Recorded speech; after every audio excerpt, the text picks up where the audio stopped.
Welcome to the newest addition to the BTL family on a Friday morning. It is day 5, guide day. You know, I was sitting around last year and I've gotten the opportunity, especially over the past year, to really chat and get to know some guys who have made their career in the guide business. And most notably, I'd say I talked with Rick Harris, who was in studio to end last year, won a Toyota series. Works for Hill Country Hammers, went out and did his own thing down at Amistad for a long time. And that's kind of really where I got the idea. But I've kind of been friends with Rick from a guy who wanted to get into fishing, who then through Kurt Dove kind of started guiding, then took the next step to go full-time guiding, and then took the next step to become part of Hill Country. And I said, man, there's a lot of guys that I've gotten in the boat with and that I've talked to and that have reached out through BTL that have really cool stories about guiding. Now, I think we can all agree the best guide stories, and we'll get into this in every episode that's going to drop on Fridays at 8:30 a.m., is the nightmare guide stories, you know, with the client who comes out and, you know, has the jar of mayonnaise and does a spread or throws the rod and reel or demands to get taken back or something crazy. So we'll always have the crazy guide stories, but you know, we talk about on BTL and have for the past, this is the 20th season of BTL, kind of the stories behind the stories, get to know the person. And that's kind of the goal with day 5. And then also having just got back from El Salto at Mexico, it was extremely helpful for me to have someone who knew the guide, who knew the system, to talk to the owner down there and then have the confidence. Because let's face it, in today's day and age, you're spending a lot of your hard-earned money to go out with someone, and you kind of want to know what you're going to expect, what you can experience. And there's a lot of guides out there. So over this next year, day 5, guide day on Fridays with BTL is going to dive into the world of guiding, and we're going to go not exclusively bass. We're going to focus on bass fishing, obviously, but you know, we're going to do some Alaska stuff. We're going to do some Florida stuff, New York stuff, all sorts of different species. And we're going to kick it off today with Captain Justin Jones, who is down in South Florida. Justin, thanks for being the inaugural guide on day 5 guide day with BTL. Thanks for having me on, man. Thanks for giving me the shot. I appreciate it. Yeah. Now, I've known you kind of through social media over the past years. You follow the professional fishing game. You're in the industry. You know a lot of professional anglers, but you also fish as a co-angler last year on the opens. You're actually fishing as a boater this year in the opens on OKEECHOBEE, which is where you guide and what we're going to get into. But we shared a day on Watts Bar. It was Watts Bar, right? Yeah. Okay. Yeah. I just wanted to make sure. I tried to erase that tournament from my memory. Me too, but, man. Yeah. But I remember we had a really good day on the water, and I knew that you had done a little guiding, and I wanted you to be the first on because you do some really cool, different stuff down in Florida where you guide. Just most notably to me are the exotics. Yeah. And that's got to be, I know like Monster Mike, doesn't he do some stuff like with the exotics on that? But like, dude, when I follow you on social media, I see the clown knife fish and the peacocks and all that. That's the stuff that gets my going. How do you get into that type of exotic guiding? So where I grew up in West Palm Beach, I live about 40 minutes from Okeechobee and 40 minutes from the coast. So up until about 10 years ago, you couldn't catch all of these species like you can today. Before, it used to get really cold down here, or cold for Florida. Mm-hmm. And the cold is the only thing that will kill these exotics, especially the peacocks, because they're from the Amazon. So anytime the water temps get below 60, they can start to die off. And about 10 years ago, it started getting really warm, and the peacocks started really taking over, and they're just about everywhere. They're even in Okeechobee now. They aren't to where you can go and target them super easy, but they're there in the canals on the north end. But yeah, so basically from West Palm all the way down to Miami, okay, the state of Florida stocked peacocks because Florida has a crazy tank fish population. Everybody's, you know, got fish tanks down here.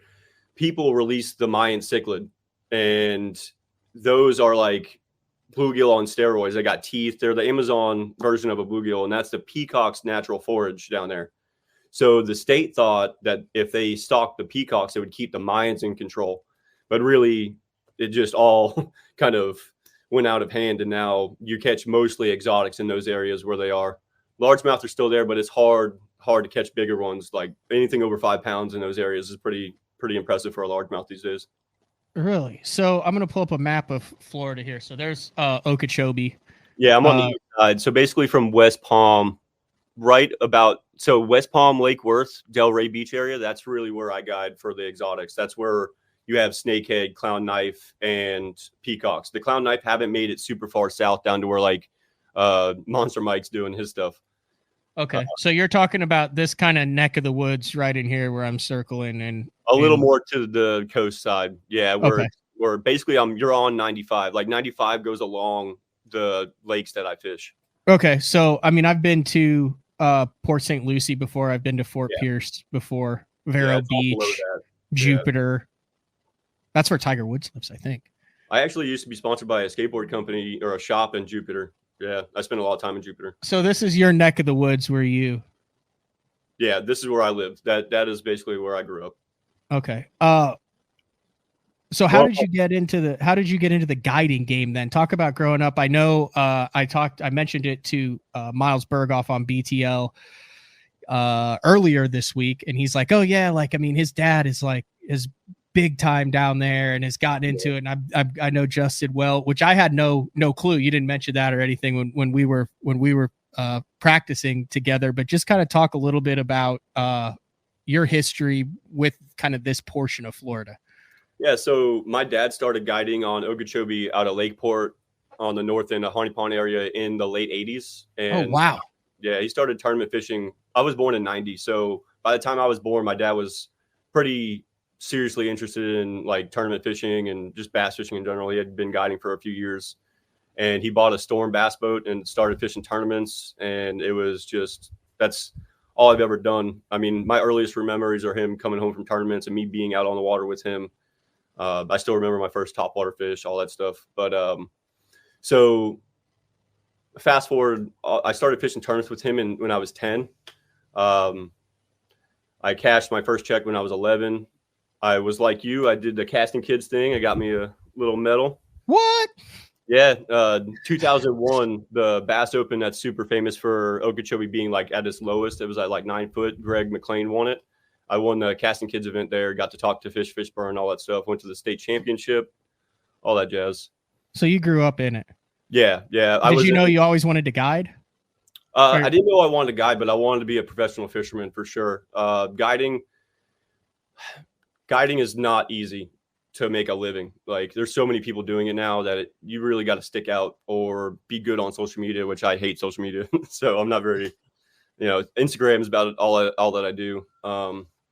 But yeah, I always knew that I wanted to be a professional fisherman. Before all this high school and college stuff, the Bass Nation had to have a youth club for every federated club. Okay. So I was in the youth clubs until I aged out. I was the president of our Bass Rattlers youth club for a couple of years, and then I ended up aging out and started fishing big boy tournaments. How old are you now? 33.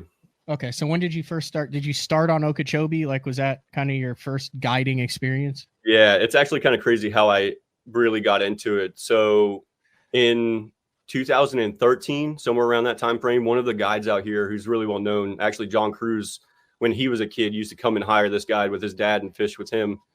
He ended up having a heart attack on the water one day, and his clients had never been on a boat, didn't know how to get back, none of that stuff. So they actually called the Coast Guard and got the Coast Guard involved. And the Coast Guard realized that all of the guides were guiding without a captain's license. Okeechobee is navigable waterway, so you have to have legally, you're supposed to have a captain's license. So in 2014, there was like 30 of us out there that they did this one-time deal where a teacher came from the coast for sea school and did a 9-day, 10 hours a day course. And like 30 of us got our guide license at the same time, our captain's license, the 6-pack. So I started pretty much at that time, 2014. And it's my only source of income since. Yeah. What does a captain's license mean? Like I see Captain Justin Jones. Like what does that entail? You got to have one of these bad boys right here. It's basically you get a merchant mariner credential. The bare minimum that you are supposed to have is your 100-ton 6-pack. That's what most people have, because to get your masters or get your tonnage back up, you have to go down and tonnage and spend time on like all of this is for big vessel stuff. This is for all tanker stuff, like working through the ports. Fishermen, bass fishermen will never use this unless maybe you're on the Mississippi River and you're dealing with barge traffic. But yeah, that's all it is. It's all paperwork it's all controlled by the Coast Guard. Okay. But I know it's like not easy to get your captain's license, because I know some buddies who have attempted to numerous times and have not succeeded in their quest to become a captain. Yeah, you have to learn how to plot your courses, all that stuff. I mean, the rules of the road is the hardest part. That's where most people fail, is all of the laws and rules that you have to know to pass your test. I mean, I almost failed. I missed by 2 or 3 points, and I got lucky. The teacher, because he knew our situation, he's like, bro, go back and look at one of your questions and might want to rethink that. They give you one redo, like on if you get a question wrong. So did your dad kind of like take you under his wing and teach you like, hey, here's how you guide on Okeechobee, here's the kind of stuff, or did you kind of have to figure out your own way when it came to that? My dad never, he never taught me how, like, this is how you do it out here. I just fished with him and like watched and learned and listened to the guides. All of the guides down here work for, or most of them, I should say, work for tackle stores. So, you're just spending time in the tackle stores, looking at guys' rigs on the boat and stuff when I was younger. Yeah, I'm almost all self-taught. Me and my dad barely even talk about fishing anymore. We fish against each other now. So, okay. The most we ask is like, hey, is the water clean over there? Or like whatever. We don't talk about anything really. So do you remember that first like cold call guide clients that you took out? I mean, you'd have had to have been in your young kind of mid-20s. My first guide trip was the absolute nightmare guide trip. Really? The people didn't want to pay afterwards. It was awful. So I had bought a TR 196 that had not been ran for like 2 years. This guy had it and he wanted it was supposed to be a project boat. Well, I bought it from him because he said it, he showed me a video of it running and stuff, but I ended up having a lot of problems with it. In my very first guide trip, I get them in the boat and all of a sudden I'm smelling gas and my motor won't stay running. And my dad is putting in with me and he's like, dude, there's fish right here. Put it on the trolling motor, go sit on this head. And I did that and they caught a couple fish, but the guy's head, he didn't think that was a good enough job. He wanted to like run around the lake, see the lake and all that stuff. Yeah. And I went back and I was working for Fastbreak Bait and Tackle at the time, and they told my boss they didn't want to pay. So it was in hindsight, it was my fault for not being like, hey, Blake, my boat's not running. I just listened to my dad that day and was like, I'll just run with it, see what happens. Cause they caught fish and usually people are okay with it, but the guy wanted to see sights and birds and run around the lake and stuff, which is totally understandable. So when I think Florida guiding, I think the cork, the live shiner, the weed edge, and we've all seen it where you go out and you just smash big ones. Yeah. If you're looking to guide out there, like, do you do artificial? Do you do the shiner thing? Like, what's the difference between those two? And if I'm going down to do a fun guide trip, like with my family or the boys or by myself, like how do you determine like who is it artificial and whether you're doing the shiner thing? For me, it's almost like if I had my drillers, I would do all artificial, but we don't get that kind of clientele. Florida gets a lot of tourism. So most people either don't fish or fish very little. That's why you see so much of the shiner fishing. Now, shiner fishing is not a cure-all. It is super hard to be good at it. Like you have to be pinpoint with your casts. You got to know where the fish are and like why or how they're going to eat those baits, because you can rig them different ways, the shiners. Yeah, so we do, especially working for Rollins, we get a lot of like older clientele, people that are just trying to have a good time. We get a lot of kids.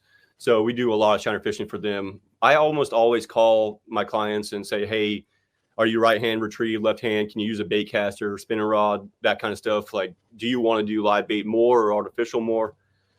And, you get those kinds of clues to see what they're capable of to, make the right decision to put them in a place to catch a big fish. So you work out of Roland Martin, the Roland Martin Marina out of Clewiston. So that's kind of how people go through.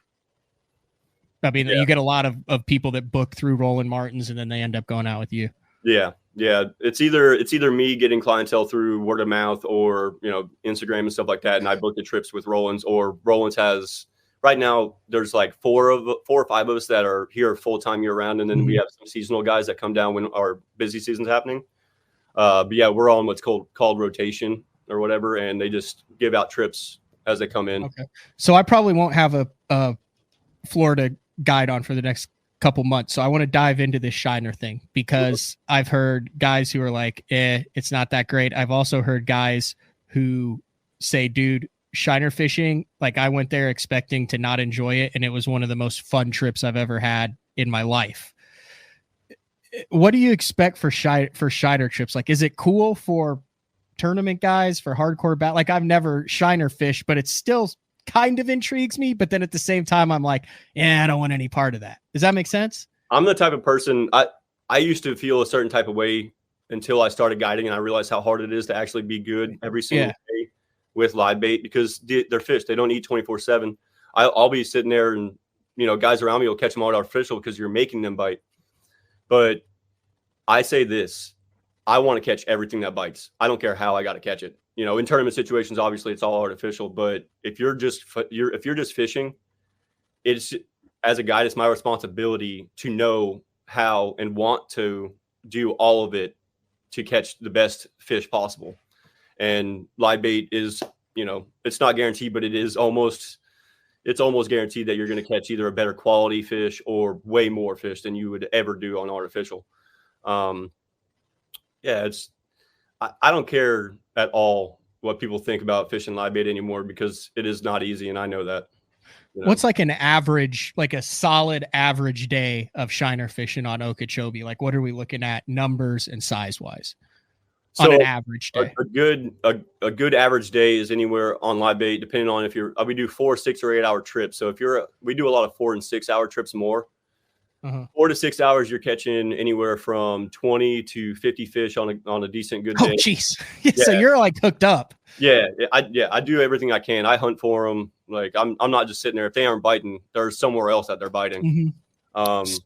So 20 to 50 size wise, I mean, you're not 10 pounders aren't whatever. I mean, that's Okeechobee, for whatever reason.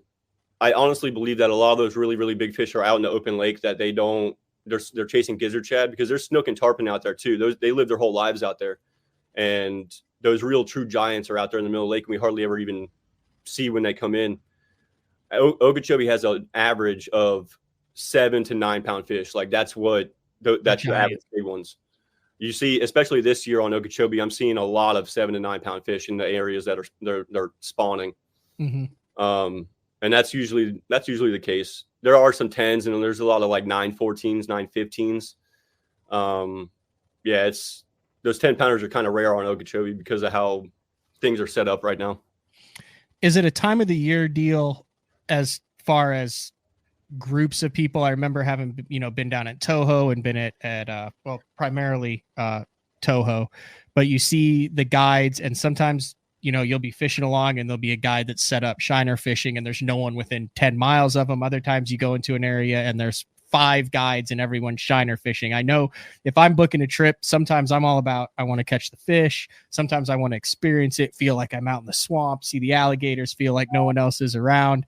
Is that kind of a give and take too, as far as how many other people are around, or is Okeechobee a fairly crowded fishing lake when it comes to being in the spots where you got to catch them? You're going to be around other boats regardless of who you go out with.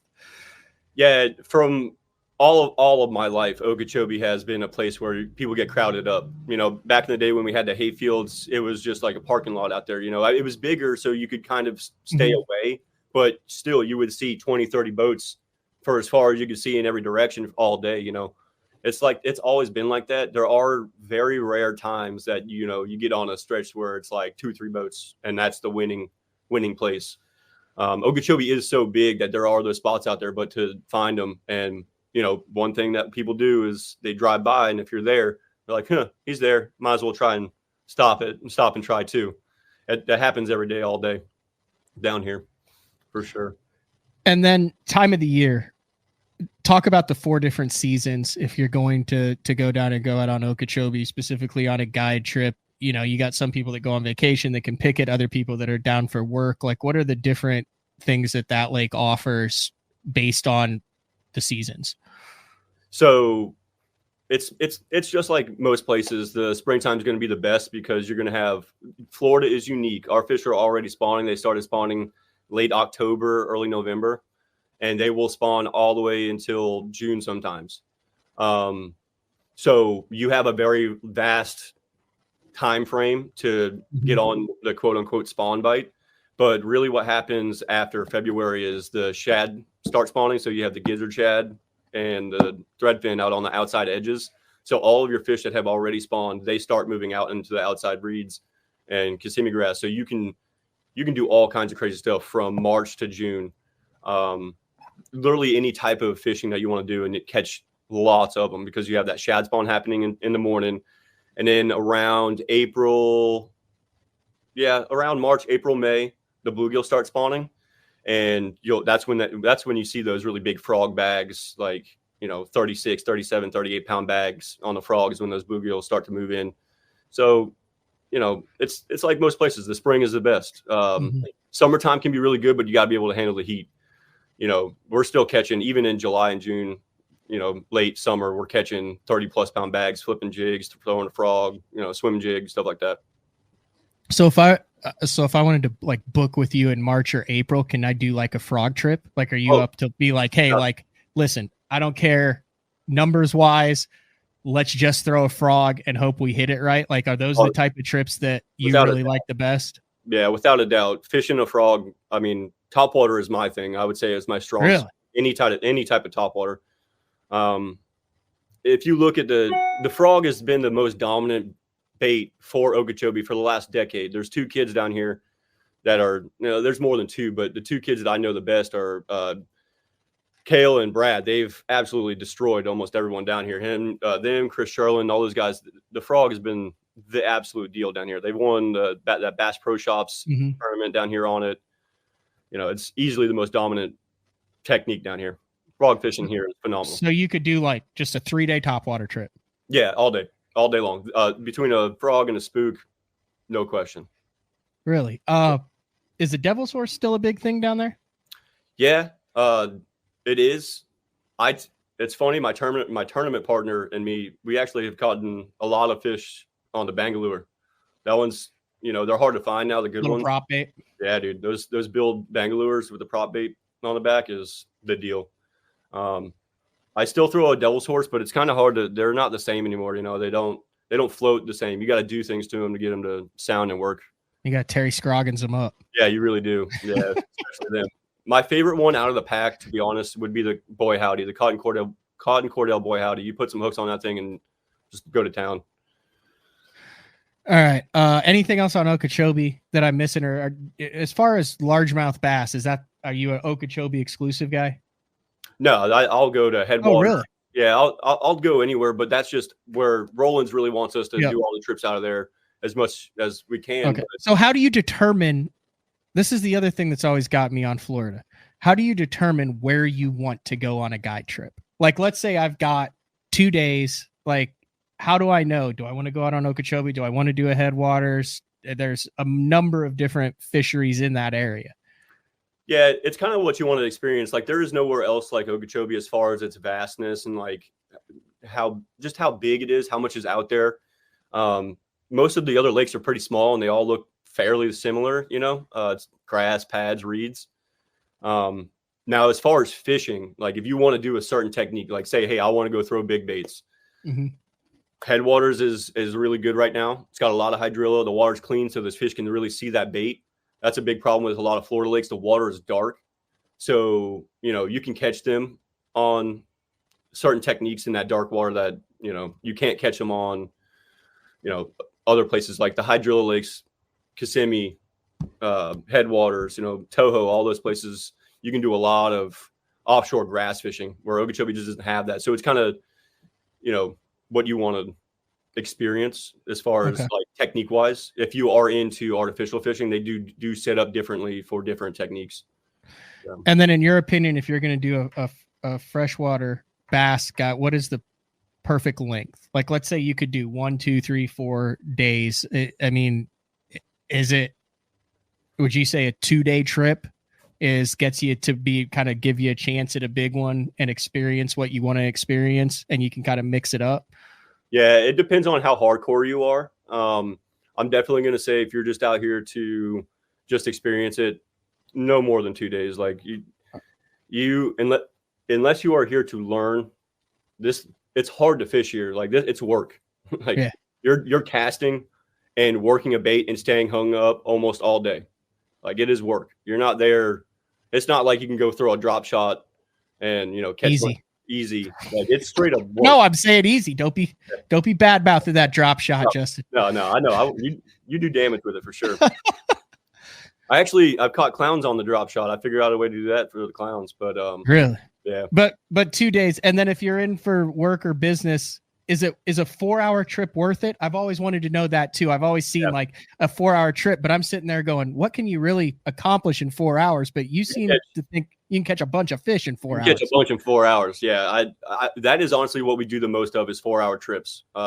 Definitely the majority of our trips are 4-hour trips, except for the hardcore, artificial guys. They want to stay all day, but in 4 hours, I've had, 100 plus fish, 4-hour days, I mean, that's on a good day, but it's nothing to catch 20 fish, 30 fish, 40 fish in 4 hours. It definitely sounds like if you have inexperienced anglers, young anglers, kids, you just want to put fish in the boat. Like a 4 or 6 hour shiner trip is the deal. Yeah. And even with artificial, you're not going to catch as many, obviously, usually, but you can still catch 15, 20 fish on artificial in 4 hours on a good morning, All right. Am I missing anything else on the bass before we transition to, I mean, I don't want to say bass isn't cool, but before we transition to the cool stuff? Yeah. I mean, it's all pretty simple, pretty straightforward. I mean, I'm not, other than hard work, I'm not doing anything, crazy outside the box. I mean, I throw big baits a lot, I got into the big bait thing, which most people are now, there's a lot of guys doing it, but Okeechobee is an incredible place. If you want to catch big largemouth, they're there. All right, let's go outside the box. So this is a clown knife fish. Yep. I've seen these for several years, and this is kind of how I know you. Yeah. Like you're the guy who catches clown knives and peacocks to some extent, but this thing right here is on my bucket list, and you've taken out a number of other professional anglers, or a number of professional anglers to catch these things. Talk about what the heck this is, where it is, and how you got into guiding for these things. So these fish are from Southeast Asia. They are really unique. Like you can see their body. They have one little dorsal fin, and even when you catch them, they're usually not that big. They're usually pretty tiny. So they're very eel-like. They actually swim backwards. Their whole body is just a fin, like a blade. So they're very eel-like. They breathe air. So you can visually see them. They'll come up and show themselves. They can live in almost any condition.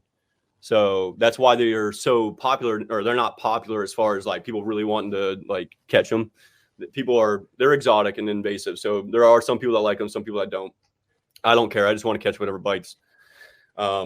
They are easily one of my favorites to target because almost every single person down here only live baits for them because they are not easy to catch on artificial, or at least a lot of people haven't devoted their time to learning how to do it. I set out about 5 or 6 years ago when I first started catching them real thick. Like they weren't around forever. You'd catch one every now and then, but like I said, the last 10 years, we've had a lot of warm weather, so they've been able to grow. And about 5, 6 years ago, I was like, I have to learn how to catch these on artificial because I don't want to be like all these other guys where you go catch live shad and that's what you do. Because every now and then you'd catch one on a lure and then people just think that it's kind of happenstance, but there's a reason for everything or a reason why. Or if one bites it, then that means another one will bite it. So I spent way more time on that body of water than I did Okeechobee for a long time, just trying to figure out how to catch these exotics on different types of artificial lures that other people weren't throwing for them. Size wise, it's kind of hard to show the comparison, but what are we talking about size wise? Is there's a clown knife fish that's swimming. So they are like, you can kind of tell they're pretty thin. Like they don't get very wide. Like a wide one is like, like that big. But they're extremely long. They get well over 30 inches. You know, I've seen them like 38 inches. They're huge length, but they only weigh, like, a big one is 10. I think the state record is 13 pounds. There's bigger ones out there, obviously. Just I've seen them. But they are, like, a good one, 6 to 10 pounds. And what are we talking numbers wise? Like, are we going through, is this a musky type trip where you're like, my God, we saw a clown knife? Yeah, or is this? Yeah, no, this is the thing, is that for a long time, they're pretty rare unless you're using live baits. So they're not, they're primarily a nighttime feeder. Like, there's some guys that are bow fishing for them at night, bow hunting them, and they get on the bank at night and they'll feed at night. So most of the time that you're catching them during the day, they're out suspended. That's what I figured out about them, is they're a suspended fish. They breathe air. So they'll come up and show themselves and then suspend right where they just came up from. They don't go over here. They don't go over there. Like, they literally come up, get air, go back down and suspend in the water column almost all the time. So and this is something about Florida fishermen. Almost all of us don't know how to fish suspended fish. There aren't very many lakes that people even have considered fishing for suspended fish until the last few years with forward-facing sonar and all that jazz. So I did this. I don't even have electronics really, except for on the front of my boat. I've got, I had one graph that showed me the depth and stuff. Mm-hmm. Yeah, so I just really spent a lot of time learning suspended fish techniques. Don't want to give away too much, but right. The number one that a lot of people, I've seen other people catch them on it, but I figured out a real, like, dialed in way, is the finesse swim bait. Show and tell. That shockwave right there. If there's any bait that missile baits is not being talked about enough, it's the shockwave. That bait right there, I've caught so many fish on: peacocks, largemouth, clowns, all of it. So that's one of the main techniques that I do. And you don't catch 100 in a day, but I've caught 10 in a day. If you can make a cast and you can work a bait, I can put you on a few in a day, in my mind, pretty easily. I mean, that's a bucket list fish, like, kind of one of those, like, in my opinion, it's a one good fish makes the day. Yeah. And for someone like me who's never even been on a body of water that has them. Yeah. They are, Florida is the only place that has these things, other than, the other places in the world where they're from. Florida is unique in that fact. We have all kinds of species that are only here. How many guys are guided for these things artificial? Are you kind of one of the only guys that's really going at this hardcore with a bass background? Yeah, like I was saying, most of the other guys, like, if you go over there, they've all got, like, open bay boats or flats boats or whatever, and they're all live bait shad fishermen. They all cast net every morning. They go out, cast net the shad, meet their clients, go do that. There are some guys that are fishing off the bank, but there aren't very many guides that are, like, really hardcore artificial trying to catch these guys. In my opinion, I'm out there a lot, and I see what they're doing, and I'm one of the only ones that I know of. So is this like a clown knife fish only trip, or do you mix in other cichlids and species at the same time? So, like, what's a typical day include then? Because I would obviously, I'm in. Like, I've talked to you about this. Like, we've talked about, like, trying to figure out the schedule, because I'm like, dude, I want this. This sucker's on my bucket list. Like I said, I saw a great buck holding one up. I've seen your videos. You talk about how you catch them on the artificials, but what's a full day out for the exotics include? So in one day, we've caught up to 12 different species on artificial out there. There's a bunch of different types of cichlids. Like, most of these are tank fish that people have released. They just didn't want them as pets anymore, and they let them go, and then they just go crazy. So your average day, especially fishing like this, you're going to catch largemouth, peacock, your clowns. There's a bunch of different types of cichlids. What's a cichlid? Talk about what those are. So there's Vija. The main ones are Vija, Midas, Mayans. They're basically tank fish. They're from the Amazon that people have, they wanted as pets, and then they released. They are a bunch of different colors. They're, like I said, the Mayans are the peacock's natural forage in the Amazon. So they're like bluegill versions, just really pretty. They're just Amazonian bluegills. So like that. Yeah, that's a Mayan. That's the peacock's natural forage. Yeah. Okay. I feel like I caught some of those down in Mexico. Yeah, they're all in South America, Central America, Mexico. Yeah, all of that. That's why peacocks are here, is because the state wanted to control those. Okay, so what was another one? Avija, Veija. Let's see if I can pull up one of those. Are they? What do those things look like? People confuse them for a flower horn, but they're not a flower horn because they have a big bulb on their head. People think they're flower horns, and they're like a bunch of different colors, but they're called a Avija cichlid. They're a different breed. Like that? No, that's not it, actually. Yeah. Okay. So but all sorts of stuff so if you have a list of things that you want to knock out, like if you're a new species guy or have an experience of every time you hook something, it's a good chance you've never caught it before. This is the friggin' trip. Yeah, this is the place to be, because you could take a Ned rig, dude. I could put a Ned rig on for you, and you could catch cichlids and peacocks and largemouth all day long. It's just so much fun. And you have no idea when you just fish it like a normal Ned. Yeah, and you don't know what's going to bite. There's so much different stuff down there. How big? Like what size are we talking? Oh, the cichlids, especially the Avija cichlids, they get over 12 inches, and they're pure power. So they're dogging you. Like they're just pulling it. They'll straight dog you. Is this it? Is it like rainbowy? Yes, that's them. That's the Avija cichlid. Yeah, dude, those are freaking cool looking. Yeah, so this is one they kind of have a bump on the head. Yeah, and they eat a Ned rig. They destroy a Ned rig, dude. They are so much fun. You can catch those things all day long in the summertime, and it's a blast. You start out top water swim bait, and you get your clown knife, and then you just go knock out however many you can the rest of the day. Or if you get addicted to the clown knife, you stay and follow that all day, or you can target the peacocks. Yep. How many days a year would you say you do the exotic trips?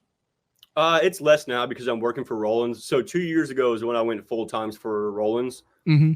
So I'm on Okeechobee a lot, but if somebody requests to do the exotic trip, I do it. Yeah. It's actually my favorite place to fish, honestly. Okeechobee's work. This place is just a blast. It's just fun to fish. How many are we talking about, like, each day? Then total fish, like if you're going on this average day, how many times are you getting a bite from something? So the one thing is they don't like the cold. So I would say in the wintertime, you're going to catch way less exotics, but you're going to catch them.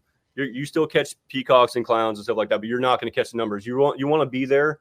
And so the peas start spawning after the largemouth. So about April through June is when the peacocks spawn, and they're up on the bank, and you can sight fish them. You can do all kinds of stuff. I've catch them on big swim baits, like glide baits and stuff. I would say average in the summertime, you're catching. It's similar to Okeechobee. You're catching 30 to 100 fish, depending on how long you stay out there. And that's a full day, or you do 4, 6, and 8 hours too? Yeah, 4, 6, and 8 hours. That's what is pretty much standard down here. If you want to go longer, we do longer, but it costs a little extra.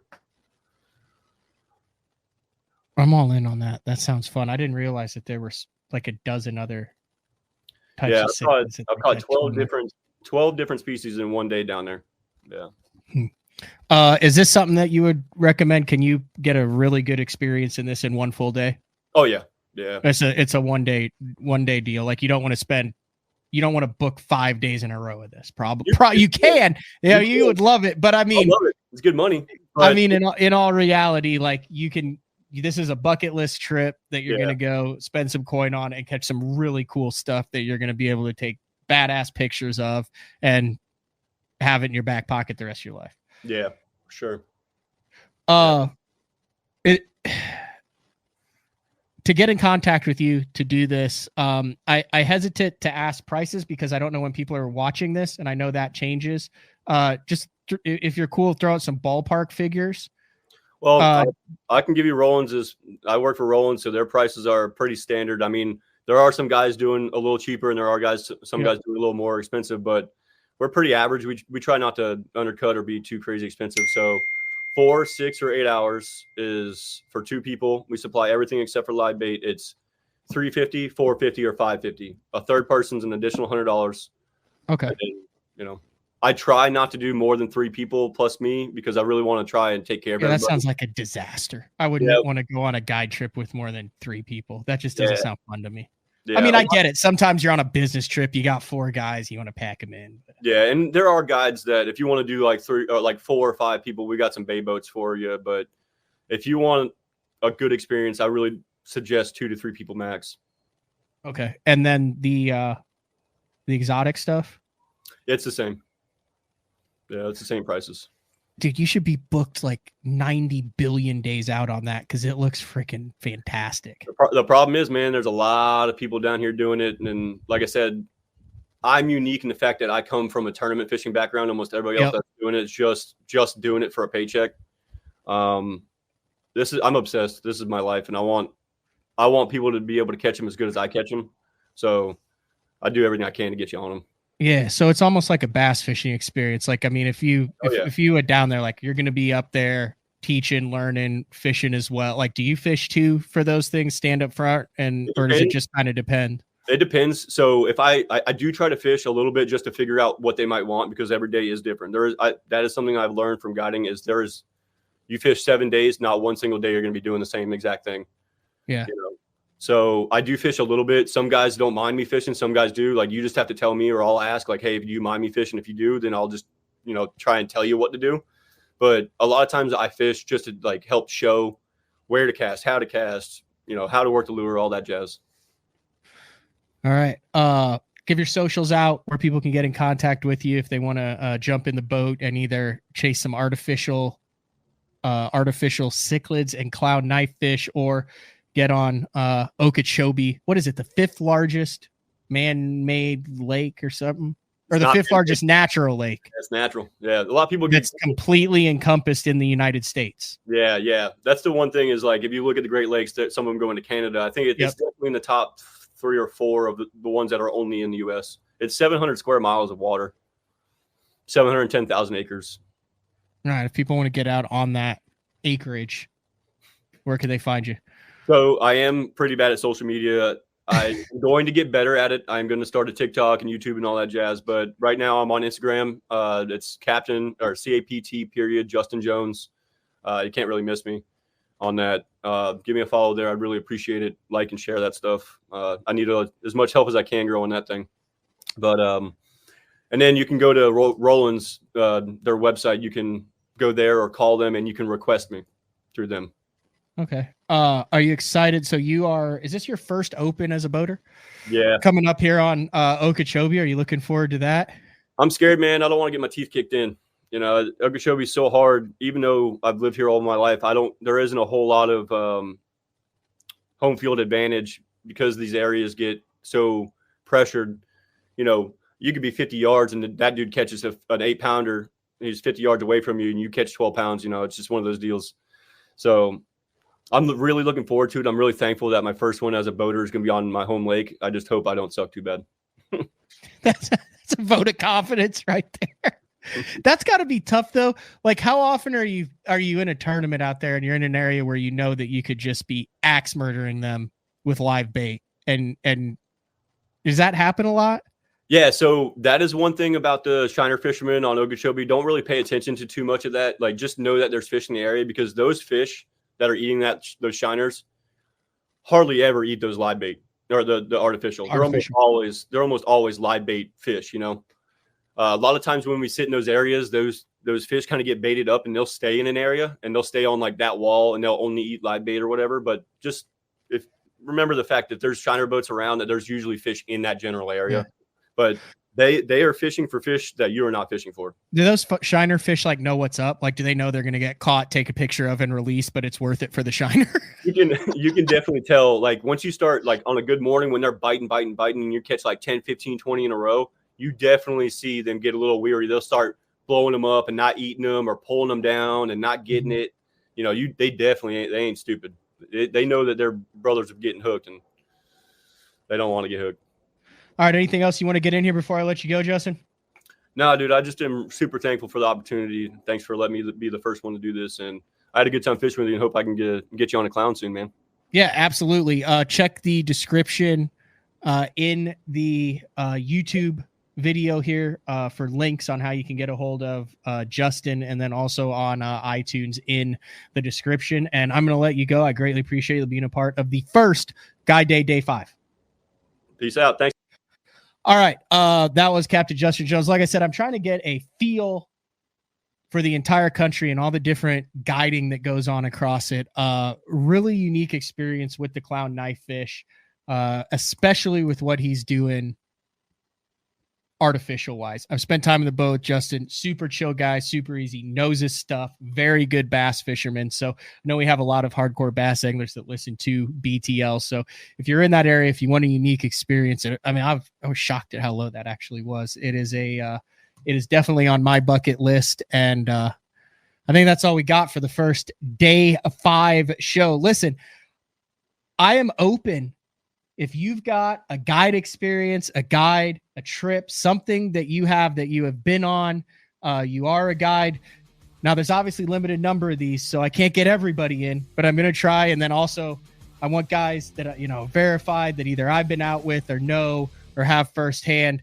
Definitely looking forward to hearing from a bunch of different unique guides with guiding experiences across the country. So that's it. There's the logo. Day 5, Guide Day. We'll see everybody on Monday for a regularly scheduled BTL.